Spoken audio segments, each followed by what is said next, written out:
Assalomu alaykum va rahmatullohi barakatuh. Hozirgi uchurda ko'plagan so'rovlar keluvdi. Chiqmay qaldingiz, ko'rinmay qaldingiz. Qasiyatingiz turali, ömür bayan, qiziq voqea turali aytib bersangiz degan. Endi chınlыгында aytganda, men qasiyatim o'ta og'ir sinovlar menen, o'g'rilar menen boshtalgan. Endi men ушул malga чейинки кейбir sırdı okuyalarımda sır boydan saklap gelgen. Bирок keçe жақында Abdüşkür Şeyh Acı'nın bayanlarında kimdir biri dalili жоқ, fakты жоқ, сүйлөй берет дегенine байланыштуу мен кейбir жаштыгымда көргөн, билген sırdı okuyalarımды bölüşөйүн дедим. Эми менин турмушума келсем, мен 2 класска чейин жаштыктын бактылуу күндөрүн өткөзгөм. Бирок андан кийин тагдыр турмуштун оор сыноолору башталды окшойт.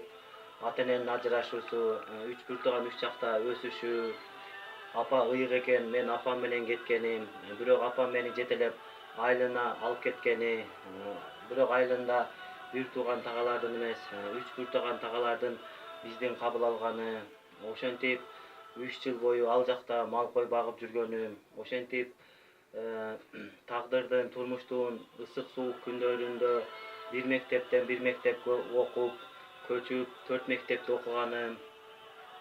Ошентип, альхамдулиллах, тандуу болуп, шаарыбызга кайра келгенибиз. Бирок андан кийин дагы мага өтө оор сыноо башталды окшойт. Андан соң мен өтө катуу ооруп калганым, сүйлөсөм кекештенип сүйлөй албай, бассам кадамдарым оорлошуп баса албай, өтө катуу ооруп, нервология, терапия, эскичилик кылбаган, барбаган жактарым калган эмес, диагноз шифа болгон эмес. Ошентип күндөрдүн биринде ооруп жаткан кезде менин рухумду денемден чыгарып алып кетишкени, ушунчалык ак, бою узун, сөөгү жок эки рухум алып кеткени, рухум алып кетип, өтө чоң дарбазанын алдын алып барганы, заң баскан, кылымдардан бери турган заң баскан дарбазанын алдын алып барганы, ал дарбазанын эки четинде маймылга окшош шайтан, жин шайтандардын турганы, бирок алып баргандар ошол жин шайтандар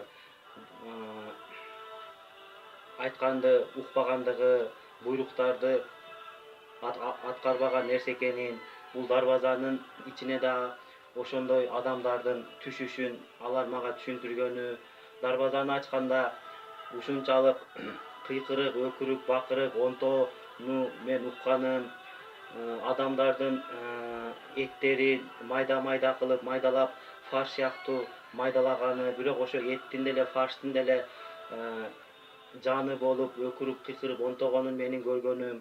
Андан соң ал жактан алып чыгып, дагы бир ошондой чоң дарбазага алып барганы, ал дарбаза өтө чоң, нурлуу, гүлдүү дарбаза экендиги, ал дарбазанын эки четинде жүзү наристедей, бирок сакалы киндигине жеткен, бою 3 метрге жеткен, көздөрү өтө чоң, нурлуу, эки абышканын, аппак кийинген эки абышканын турганы, дарбазаны ачканда ушунчалык жыпар-жыт буркурап жыттанганы, бирок дарбазаны ачканда эле чокусу асманга жеткен тоону көргөнүм, ал тоодон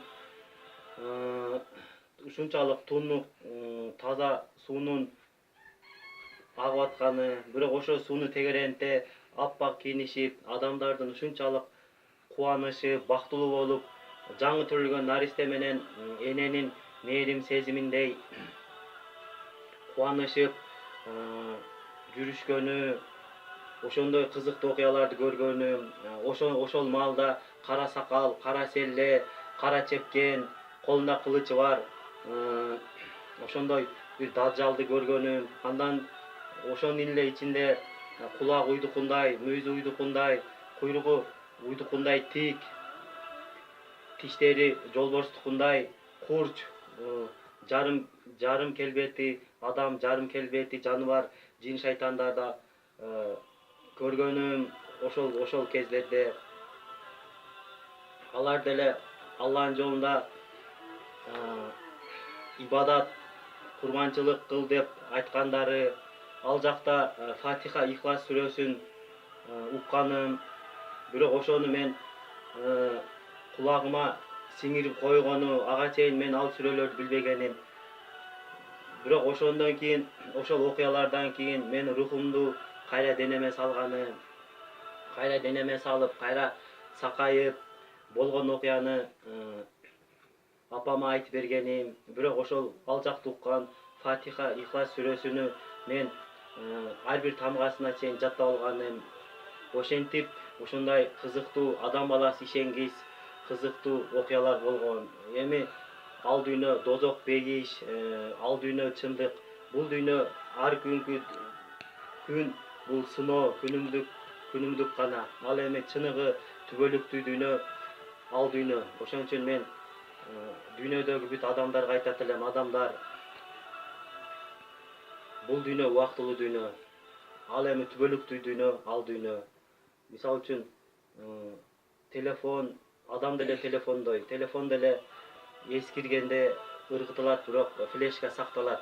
Ал эми адам деле өлгөндө денеси жерге берилет. Ал эми память менен руху калат. Память менен рух ал дүйнөгө кетет. Ал жакта кимге сыйлык берилет, кимге жаза берилет, ошентип бөлүштүрөт. Ошентип мен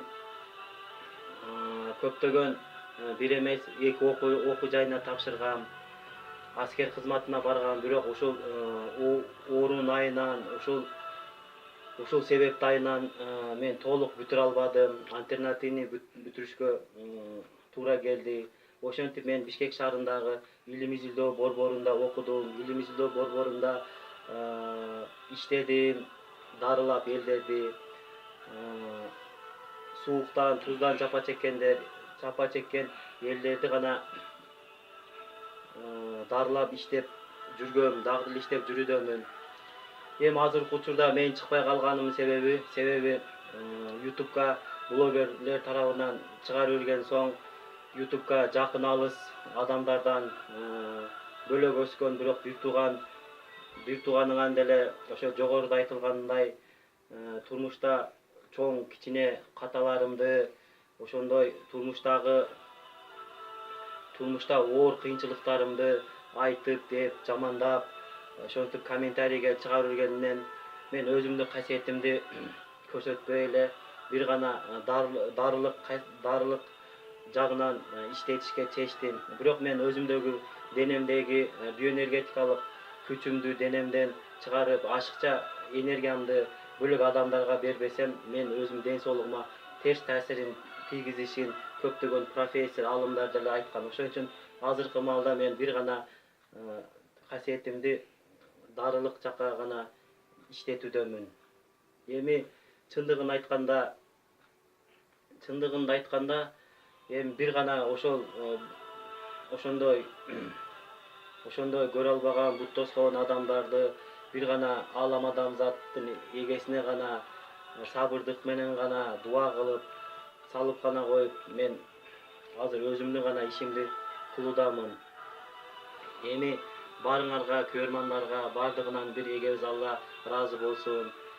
Бардыгыңарга эгем Алла ден соолук берсин, күч кубат берсин, өмүр берсин, үй бүлөлүк бакыт берсин.